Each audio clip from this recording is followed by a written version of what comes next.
I'm going to discuss class diagrams, and the owner of the slides I use here is Dr. Timothy Lethbridge. If you go to this particular link, then you can download these slides. Okay, so actually this is the fourth video about class diagrams. Fourth one. 3 more videos I have prepared for class diagrams.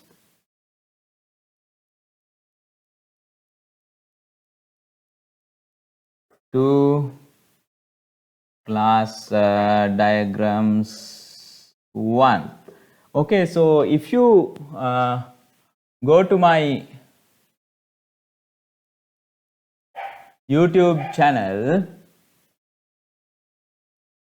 the name of the channel is this one. This is my name. Okay, there you will find a playlist called UML.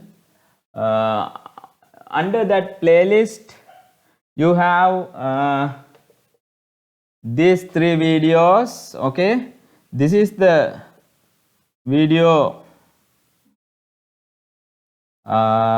in this particular lesson, and in now you can see in the slide presentation there are 57 slides, the total number of slides. Okay, so now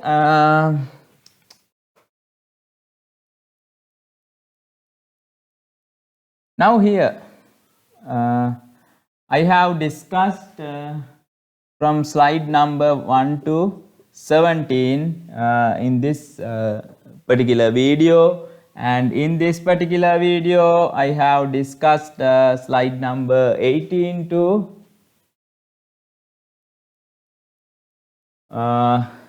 30, and in this video I have discussed from slide number 31 to 37, and today in this particular video I am going to discuss beginning from the 38th slide onwards. Okay, that is our plan, and now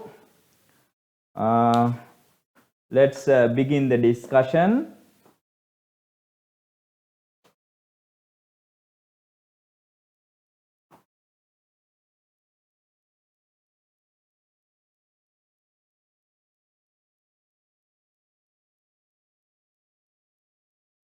Okay, now here in earlier videos we have discussed some of the notations we used in class diagrams. Now in this particular slide onwards we discuss the process of developing class diagrams. Okay, now you can create UML models at different stages and with different purposes and the levels of detail. Now class diagram is also a UML model. There are different type of UML models. Class diagram is one particular important model in UML, and class diagram we can consider it in three stages. One thing is exploratory domain model. Okay, the other one is system domain model and system model. Okay, so exploratory domain model means actually it says developed in domain analysis to learn about the domain. Okay, that means if you want to develop an information system for a particular domain, for an example I was talking about university. Okay, sometimes it may be a hospital or company, likewise for different domains we will have to develop information systems. Now this one exploratory domain model we initially draw, it is actually a class diagram, we initially draw it in order to understand a particular domain. Okay. Now when it comes to system domain model, we actually models aspects of the domain represented by the system. Okay, now we extract the parts which are relevant to our system from the exploratory domain model. We extract the parts which are needed to develop our system. Okay, actually exploratory domain model, in exploratory domain model we try to understand the whole domain, but when it comes to system domain model, there we focus on the classes with which we are going to develop our system. Okay, and system model is another thing. Now once you have developed the system domain model, okay, actually it lacks certain classes, certain types of classes, later we will see. Includes also classes used to build the user interface and system architecture. And to the system domain model we add classes that are used to build the user interface and system architecture, and then we get the system model. Okay, actually these are the three stages of class diagram. Okay, now let's see this one in more detail. If you compare now, let's compare these models.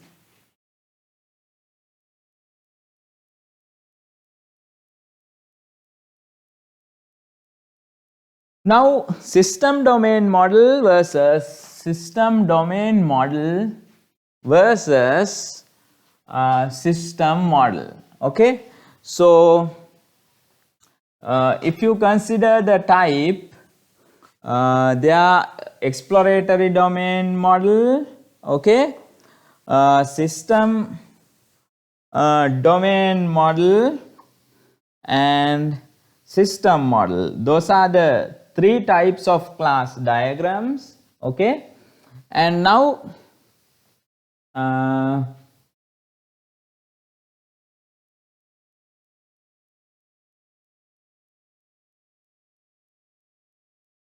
okay, so those are the three types, and yes.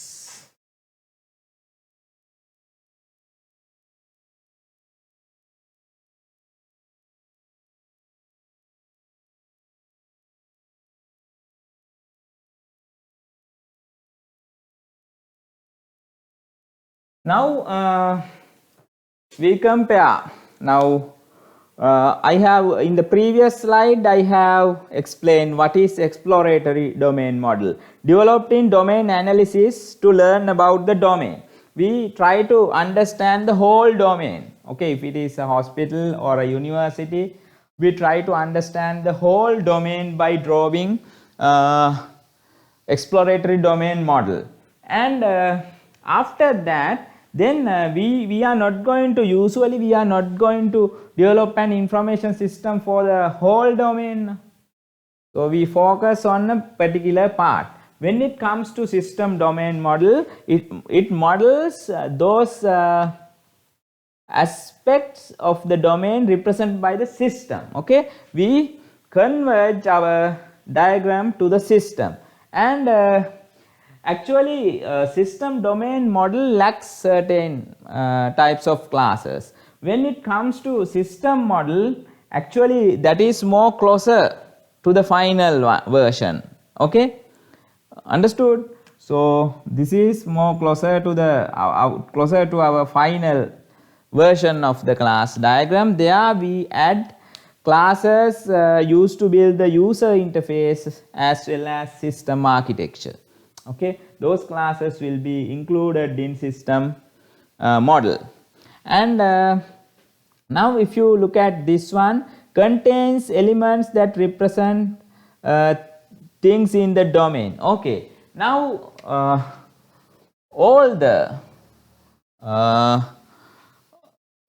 okay, this text, let's say this text we have written here, contains elements that represent things in the domain. Okay, all the three models, they represent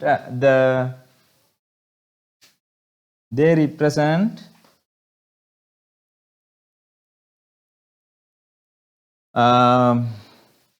the things in the domain. Okay, now the second part models only things that will actually be implemented. Okay, but here as I have explained, in exploratory domain model we try to understand the entire domain, not only the part we implement. Okay, therefore here it is no. And when it comes to system model, system domain model and system model, in those two classes actually we focus on the parts that will be implemented. And when it comes to here, contains elements that do not represent things in the domain but are needed to build a complete system. And here no, because we even in the exploratory domain model we focus on the things in the domain. And also this system domain model also lacks certain classes. For an example, user interface classes and system architecture classes, those type of classes are lacking in these two models, and actually the final version is this one. Okay, system model. Okay, that is a little bit about different stages of class diagram. Okay, and we try to develop this one. Okay, then only we can implement.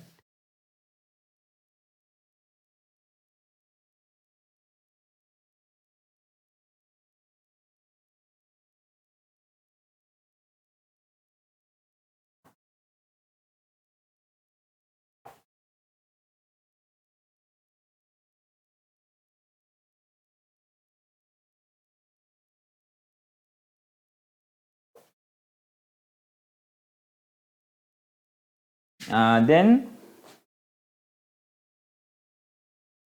let's move to the next slide.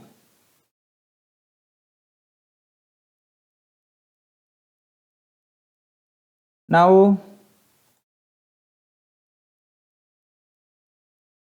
again we compare, here we had the table and 39, 40. In the 40th slide we compare system domain model versus system model, system domain model and system model. The system domain model omits many classes that are needed to build a complete system. Okay, can contain less than half of the classes of the system. Actually system domain model contains less than half of the classes actually we needed. Okay, and should be developed to be used independently of particular sets of user interface classes and architectural classes. Okay, so we always develop the system domain model independent from user interface classes and architectural classes. Okay, now when we develop system model, we include other necessary classes as well. Okay, the system model actually it contains definition. Now system model means it contains system domain model. Okay, in addition to the system domain model, then user interface classes, architectural classes and utility classes we include here. Okay, so now let's see.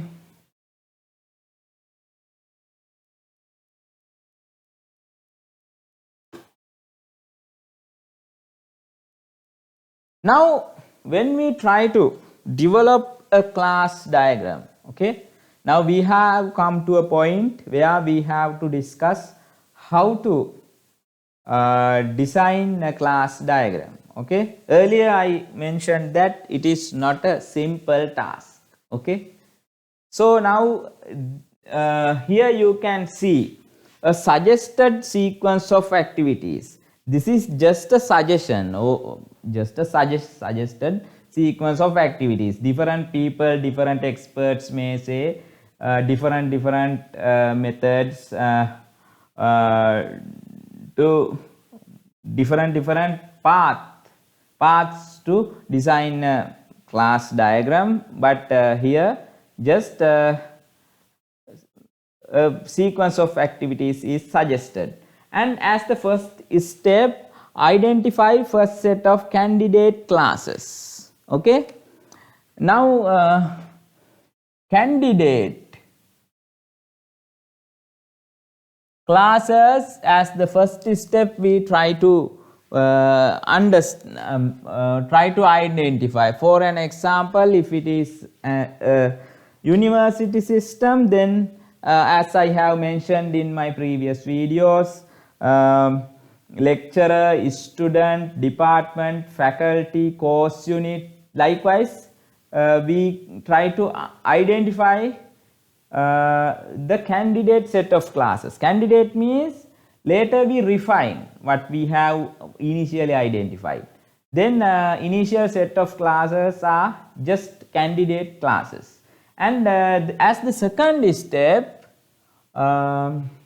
add associations and attributes. Now once you have identified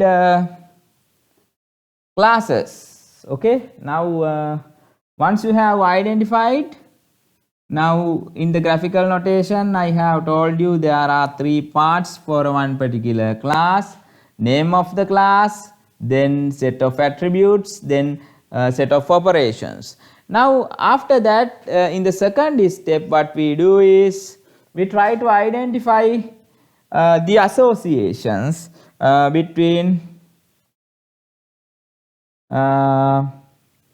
classes. Okay, and also we try to identify attributes. Now class names we have already in the previous step we have identified.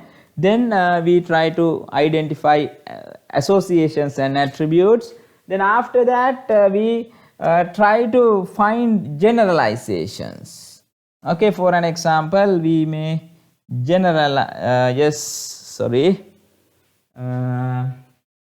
we try to generalize, try to identify generalizations. For an example, let's say this is just an example. Okay, so then we try to identify generalizations like this. Okay, the third step is the second step is then we can associations and attributes. Then as the third step we try to identify generalizations. Okay, generalizations. Then after that we try to identify the responsibilities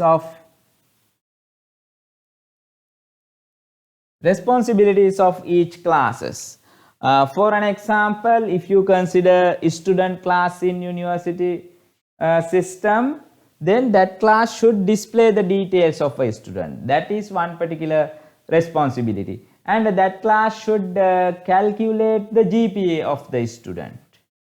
Okay, so that is another responsibility. That class should compute the age of the student depending on the date of birth. Okay, current age of the student. That is another responsibility. Then if you consider course unit class, what are the responsibilities? Compute, for an example, compute the average marks of the students who have followed that particular course unit. Okay, so that type of things, responsibilities. Then displaying the details of the course unit, that is another responsibility. Likewise, you have to identify responsibilities. What I have told is just very simple examples. Later we will see complicated ones. Okay, then after once you have identified the responsibilities, then you can achieve those responsibilities using set of operations. Okay, each responsibility we try to achieve that using a set of operations. And the last step is iterate over the entire process until the model is satisfactory. Now once we have done these steps, okay, again we come to the first place. Again we we discuss with the users of the system. Okay, we discuss with other people in our team, and then we again try to refine the set of candidate classes, and likewise again this one is performed. Likewise, this is a cyclic process. As a cycle, we perform these steps, then again these steps, again and again, until we end up with a satisfactory model. Satisfactory.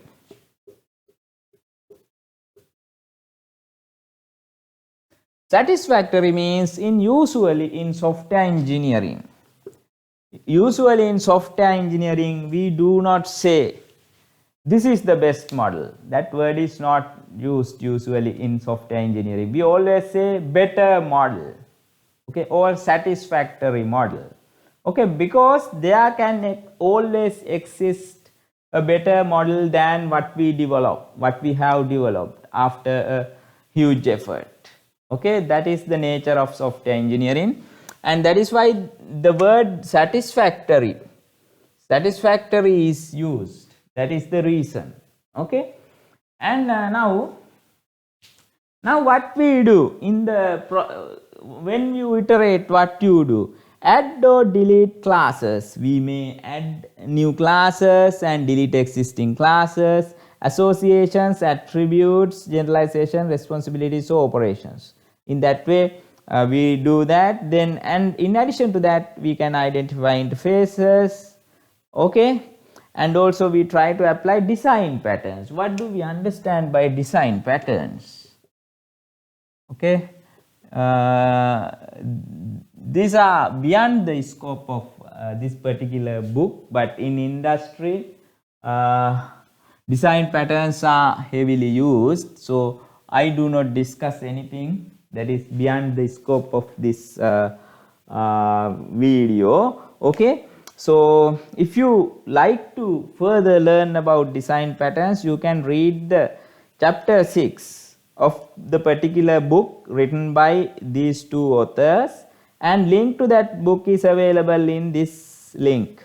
Okay, and one advice is given at the end: don't be too disorganized, don't be too rigid either. what do we, when we try to design a model, then we cannot do it if you are too much disorganized, and also even we are going to be too much smart, and we are going to be, we are going to be too rigid. In that situation it's very difficult. So you, what is the middle path? You have to follow the middle path. Okay, don't be disorganized too much, or else don't be too rigid. Okay, follow middle path. That is the advice. Okay, now let's continue.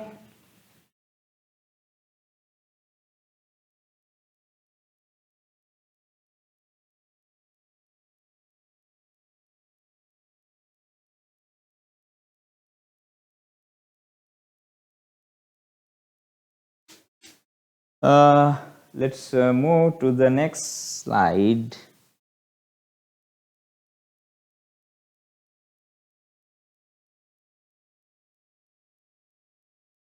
Then here we, yes, 41 slide, 42, identifying classes. Then how can we identify classes? Now you have some idea. From my previous videos, you have some idea. If it is an information system for a university, then normally you can understand, yes, department should be a class, course unit should be a class, student should be a class, lecturer should be a class. In that way you can identify. But if you are new to a particular domain, then identifying classes is also not a straightforward task. Then here we give certain tips. When developing a domain model, you tend to discover classes. Domain model.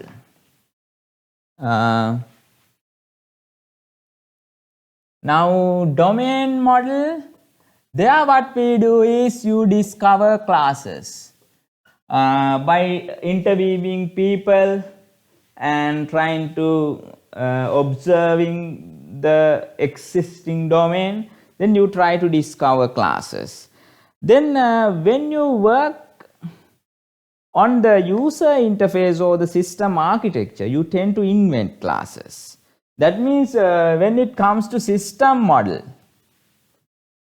you need to add additional classes like user interfaces classes and classes related to system architecture. So there we invent classes. We should be creative to introduce novel classes to our diagram. Okay, and the other thing is, now you know, in the domain model we have less than half of the actual classes. Okay, then rest of the complement is I have discussed earlier, the classes like user interface classes and also architectural classes. Okay, then the other thing, we have to think about reuse as well. Okay, so frameworks, there are frameworks we can use when we design information systems, and we can always think about system extensions. If you think about extensions of the system, then it's better we organize the system as modules. And also object oriented programming, also one particular objective of object oriented programming is reusability. And also we have to think about similar systems. When we try to address a particular domain, we can search whether similar systems are available, and we can study them and get some idea. Okay.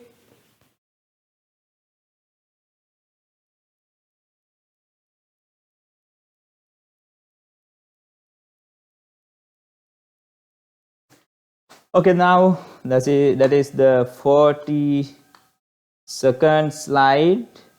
40, yes. Then let's move to the next slide.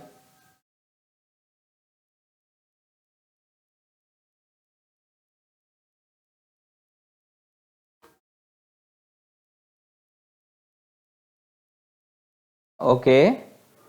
Now here we stopped from 42nd slide, then 43.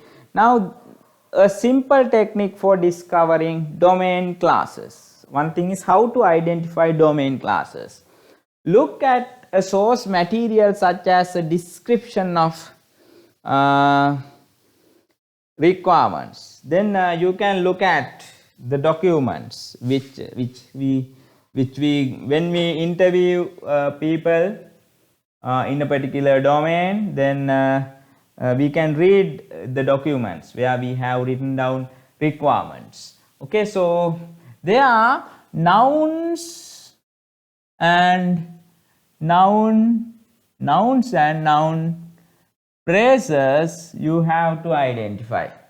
Nouns and noun phrases. For an example, now if it is an university system, now you know student is a noun. Student is a noun. So most probably it is a class. Okay, so so in that way you can identify classes. And noun phrases. For an example, course unit, that is a noun phrase. Okay, two words are there, noun phrase. So that can be a class. Okay, likewise, you have to focus on nouns and noun phrases in order to identify classes. Now again, you have to eliminate nouns. For an example, that are redundant. Now you know here, lecturer is another class. Now let's say you find a noun teacher. Teacher also refers lecturer. Therefore, we do not have to put another class as teacher. Okay. Therefore, that type of redundant nouns we have to eliminate. And sometimes some of the nouns may represent instances. That means objects. For an example, particular noun.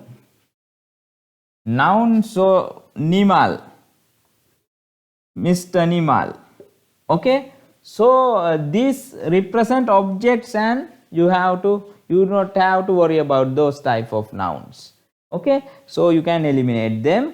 Are vague or highly general, and if we are uncertain about certain nouns, okay, whether that can be a class or not, likewise in that case you just eliminate.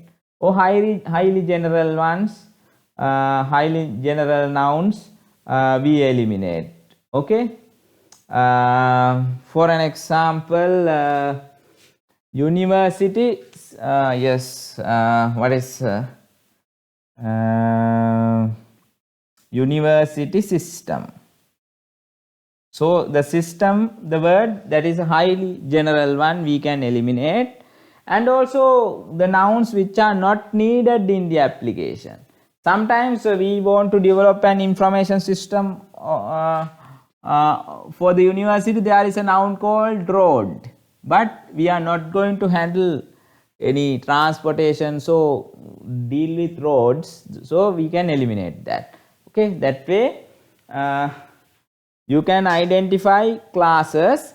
Pay attention to classes in domain model that represent types of users. Now we have to focus on types of users as well. Definitely student is a user, no? Student is a user, then lecturer is a user, registrar is a user. Okay, likewise we can identify the types of users, and more likely these are going to be classes. Okay, and now let's move to the next slide.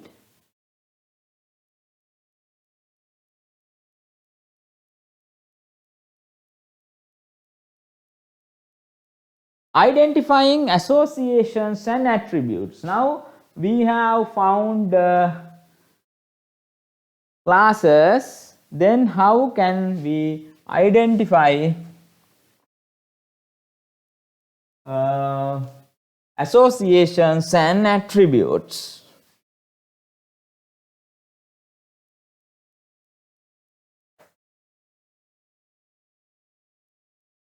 Let's say now we have a student class, then lecturer class, then department class, course unit class, faculty class. Okay, likewise we have certain set of classes, and start with classes you think that are most central and important. Most central and important one, what is that? Student class, no? This is the most important and central one in university system. Okay, student. Now we focus on this particular class. Decide on clear and obvious data it must contain and its relationships to other classes. Then we can identify yes, set of attributes that should come here, and then after that relationships. Student has associations is associated with, has relationships with certain departments and also faculties, then course units with the one particular lecturer. Okay, likewise we have associations. Okay, so in that way we can identify. Work outward towards the classes that are less important. We start from here and work outward towards the classes which are less important. Avoid adding many associations and attributes to a class. A system is simpler if it manipulates less information. One thing is, so if you have a particular class, okay, class name is there, then set of attributes goes here, set of operations goes here. Then if it is going to be too big, then we might think about ways to split it. Splitting it means you are not going to split it merely, but some way we think about the way how to split. Later we will discuss how we can do that, and it's better, it's recommended to create smaller classes as far as possible, okay, rather than trying to make them bigger ones. Okay, so we have to avoid adding many associations and attributes to a given class. Okay, let's move to the next slide. Now several tips are given to identify and specify valid associations. An association should exist if a class, this kind of words, you have to search for this kind of words. If two classes are there, whether now two classes are there, let's say two classes are there. Now we want to understand whether there is an association between these two classes or not.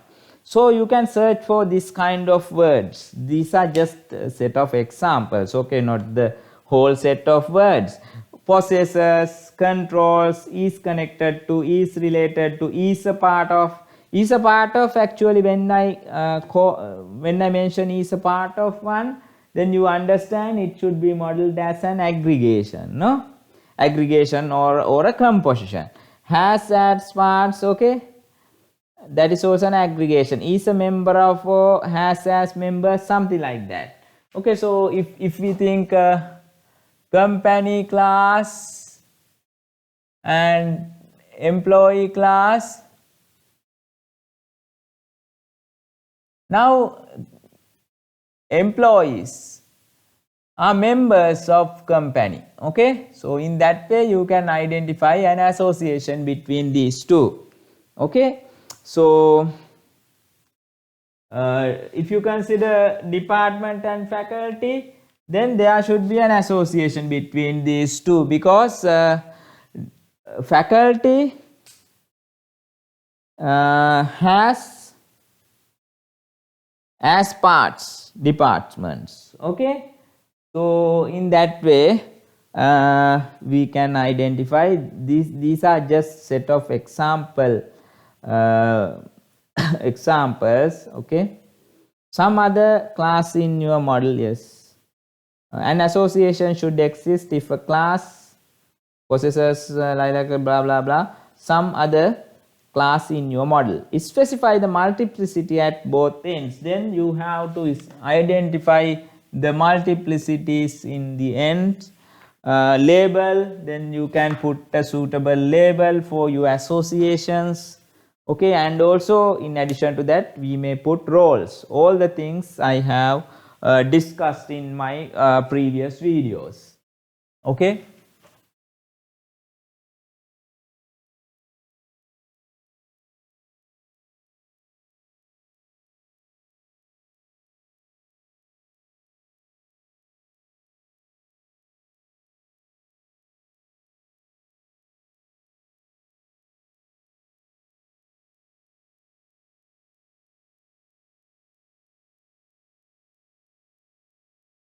Okay, now let's move to the next slide. Actions versus associations. Now, actions versus associations. A common mistake is to represent actions as they were associations. For an example, let's say in a library we have a particular item, book, journal, or some item. Okay, newspaper, book, journal. Okay, likewise then library patron, okay, member of the library, something like that. Okay, library patron. Now we can represent, definitely there are two associations. One thing is borrow. One library patron can borrow 0 or more collection items. One collection item can be borrowed by 0 or more library patrons. Okay, then return also something like that. One library patron can return 0 or more collection items, and one collection item can be returned by 0 or more library patrons. And this is bad. Why we call this a bad modeling? Due to the use of associations that are actions. These are actually actions. These associations are actually actions. Now details about this, once a particular library patron borrows a particular collection item, then the date, borrowed date, due date, return date, like information where we store. That is the problem here. Okay, so this modeling is bad. Alternatively, we can think about a better model. That means here we have a loan. We introduce a class. Now in that way, by understanding, by analyzing the domain, you identify classes. After that, when you refine the existing class diagram, you refine several times until you get a satisfactory model. In this refining process, you may introduce new classes. this class we have introduced to our class diagram. Then here we have library patron, okay, library patron, collection item. Those are the two classes. Now we connect this way, okay. Now 1 0 OMO, okay. One library patron can have 0 OMO loan objects, and also one collection item is related to 0 OMO loan objects. And here we can mention borrowed date, due date, okay, borrowed date, due date, return date. Then I call this model is better than this one. I just tell it. Now what you should understand is you have to think why this one is better than this. Okay, in that way you have to think and understand it of your own. Okay, so this is better because now we have the whole thing we try to do here. Now we have here, okay, library patron can then particular library patron object, let's say L1, collection item C1 collection item, then borrow, okay, yeah, no, sorry, library, yes, yes, let's say in this way library patron, let's represent, yes, library patron P1, loan L1, collection item C1, okay. Then 1 here,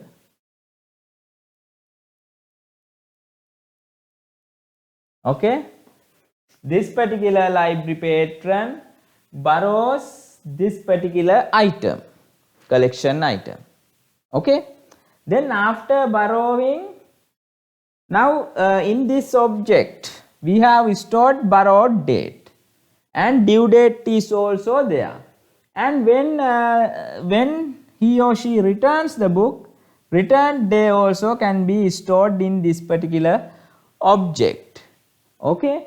Again this says actually one library patron can borrow 0 or more collection item. Therefore this library patron may borrow another collection item. This is possible, okay. Another library patron, let's say P2,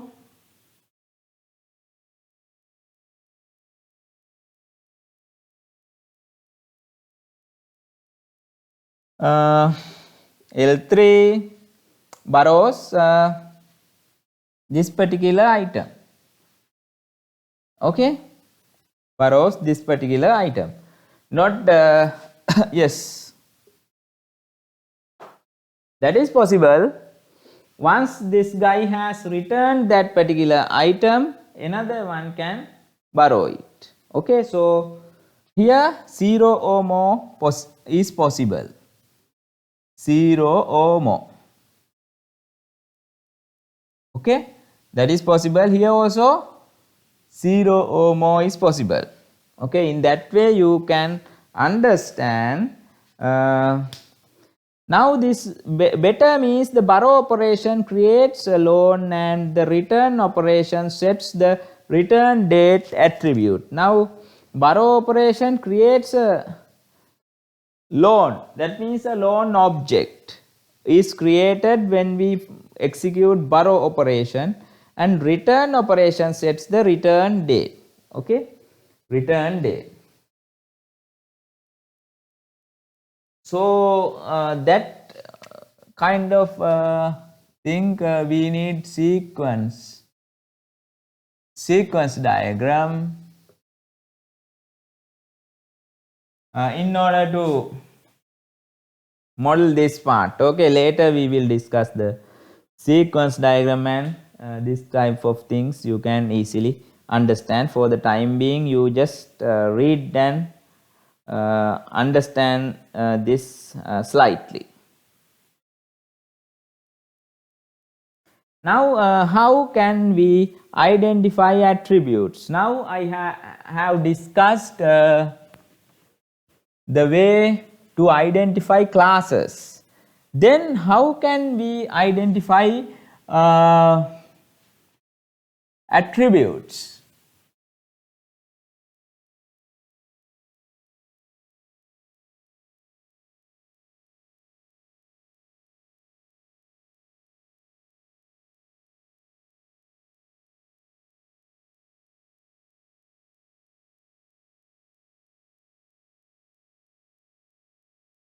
Okay, so look for information that must be maintained about each class. That means if it is a student class, okay, student class, or else department class,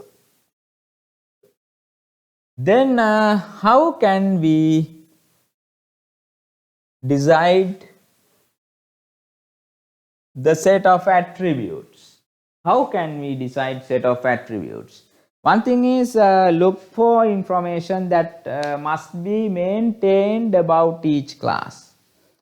Okay, that's obvious, no?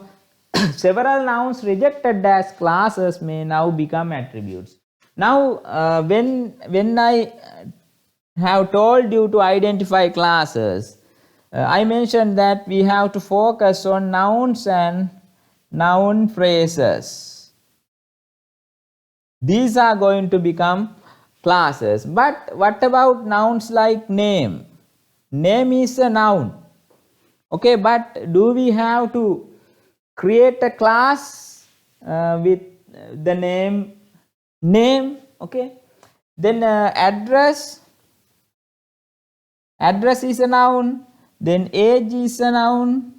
Then we are not going to create classes from these nouns. The reason is, now if you consider one particular age, let's say age noun, there are no collection of attributes to this particular noun. Okay, it has a simple value.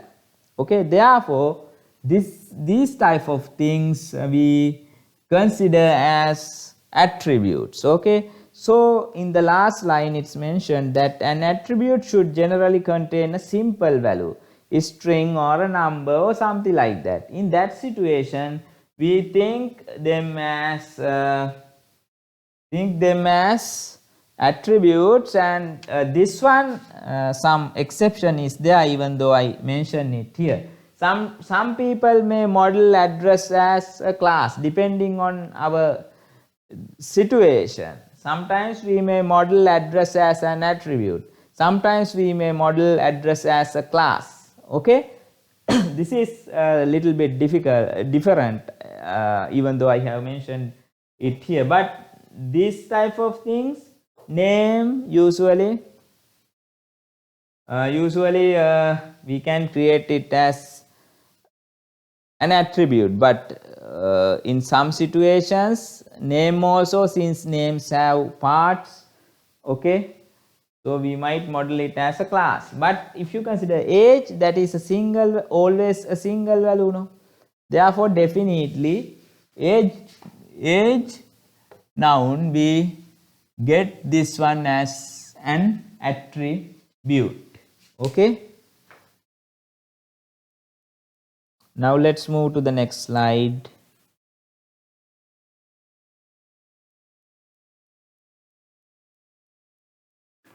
Then some tips about identifying and specifying valid attributes. Okay,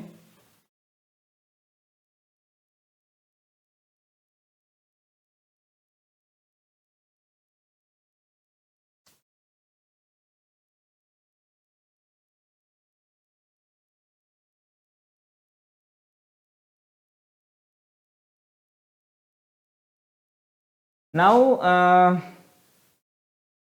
identifying and specifying valid attributes. So then yes, it is not good to have many duplicate attributes. Duplicate attributes means now this is a person. Let's consider this one: person, name and addresses. Addresses, this attribute is plural, no? Addresses we can actually create if it is in Java string addresses. In this way we can create an attribute, and also we can separate the addresses by semicolon, so something like that we can do, but that is not a good thing. We have to think about better ways of doing that. So we move to the next situation. If you model it like this, what happens? If you model it like this, what happens? Here it is also bad. Why? Due to too many attributes and the inability to add more addresses. Now here, let's say rather than we try to do it in this way, we try to model it in this way. Now name is there, one particular address, street 1, municipality 1, province or state 1, country 1, postal code 1. That is one particular address, another address. Now there is another restriction is there, but only 2 addresses we can handle. If we have to store more than 2 addresses, this will cause us a problem. Okay, that is also not a good modeling. So we have to think about a better way. Now if you consider this one now, here for the person class we have address. That is why I have told you earlier, address can be either modeled as an attribute or a class. Okay, that depends on the scenario, depends on the domain. Okay, that depends on the requirements. Those things you have to discuss with the users and clients, then you have to decide. Okay, so now here we have address 1 or more, 0 or more. Okay, that means one person can have 0 or more addresses.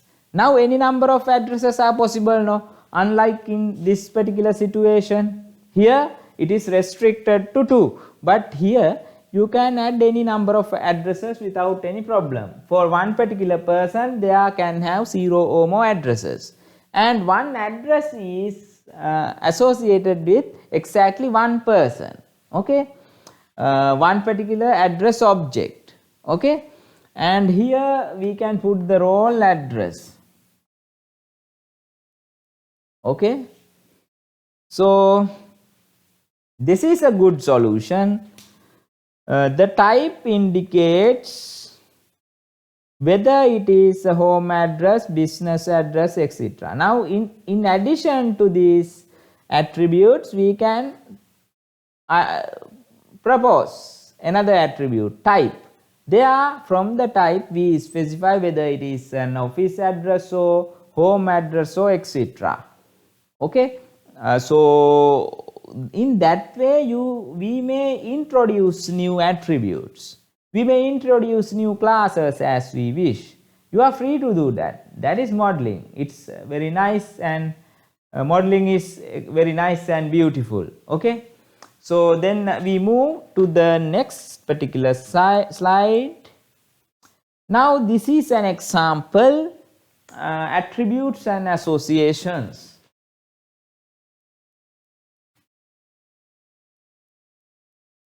So now we have already, in my previous videos I have already shown this part, this particular part I have already shown you. Okay, so I hope you have some understanding. Passenger, this is a class diagram for an airline reservation system. Okay, actually an airline reservation system is a complicated one. This is just a simple simple diagram in order to understand that. Okay, so passenger name, a passenger has a name and number. Okay, these are just a toy example. Okay, and now booking. For one particular booking, we it has a seat number. Seat number. One passenger can book several. One passenger can do several bookings. That means in one particular flight, one passenger can book several seats. That means if it is a family, father, mother, daughter and son. Father, mother, daughter and son. Then father books 4 seats. Okay. These 3 people are not going to involve in booking process. Okay. That's why here one passenger is allowed to book 0 or more seats. Okay. That is the idea. Now here we have a specific flight.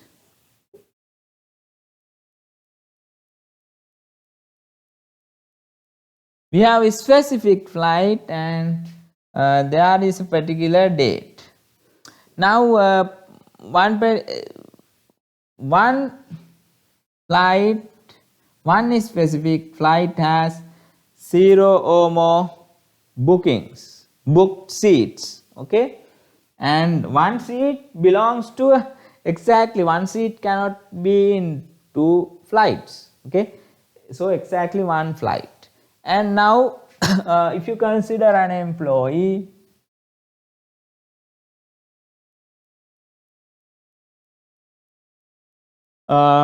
name is there, employee, number is there, job function is there.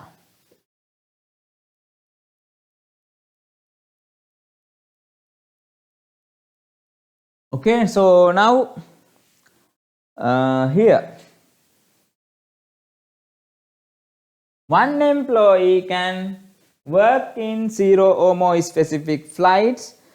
In one particular specific flights, there can have 0 or more employees. Okay, that is the meaning of these two. And also here we have a reflexive association, 0 or 1, here 0 or more. And the role is supervisor.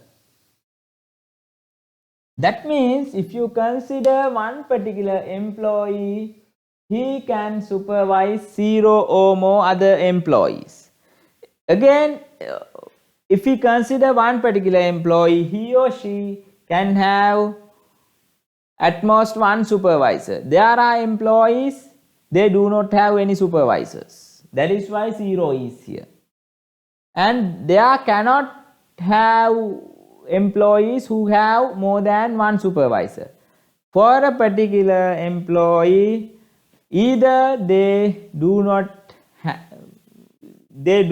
have a supervisor, or else they have at most one supervisor. Okay, then here we have regular flight, regular flight, and here we have time, flight number. Time is there, flight number is there. Okay, time is there, flight number is there.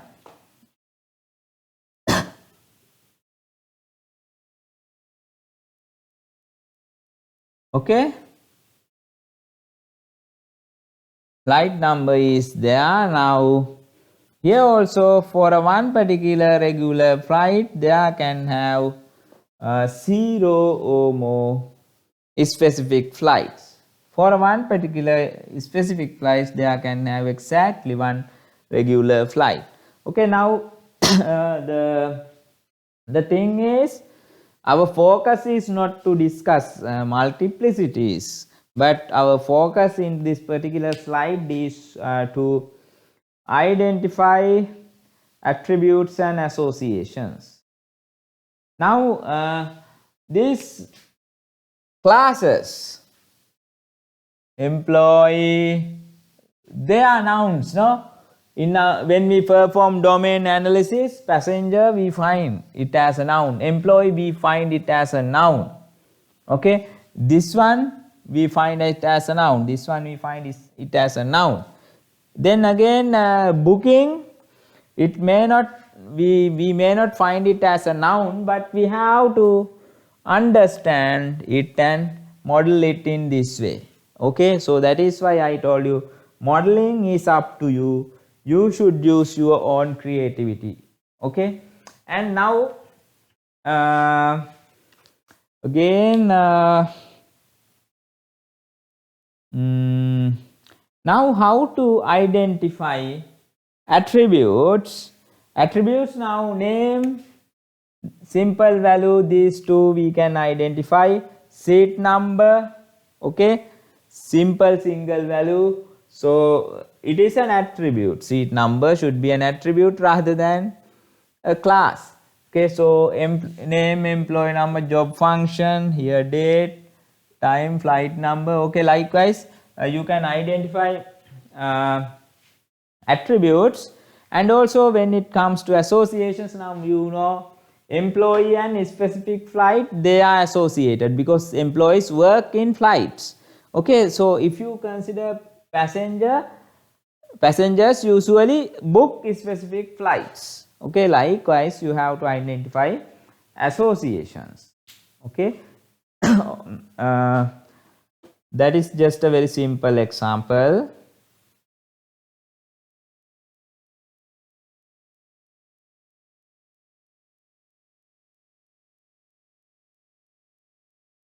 Okay, now this is our 49th slide, slide number 49.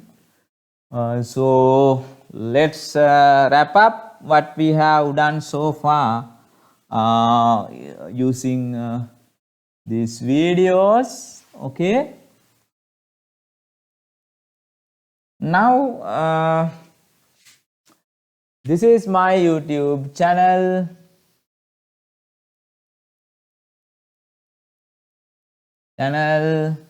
Okay, Kasun Ranga Vijayveera. So this is my full name. Okay, and now here you will find a playlist. Okay, UML playlist. Now this is actually fourth video of class diagrams. Okay, this slides, actually the owner of the slides is Dr. Timothy Lethbridge. Here we have 57 slides. Okay, 57 slides are there.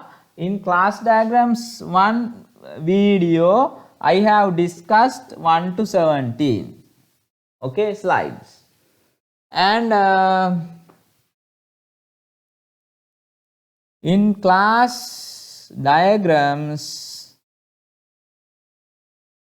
2 I have discussed 18 to 30.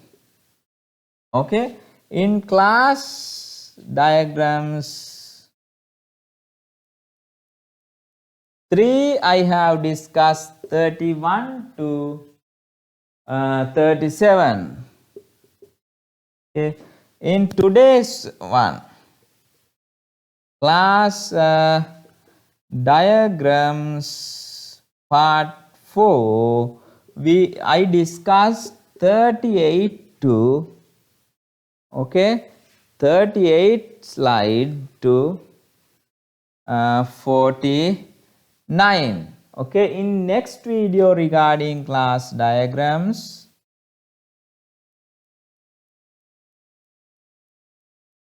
5, then I will discuss 50, slide number 50 onwards.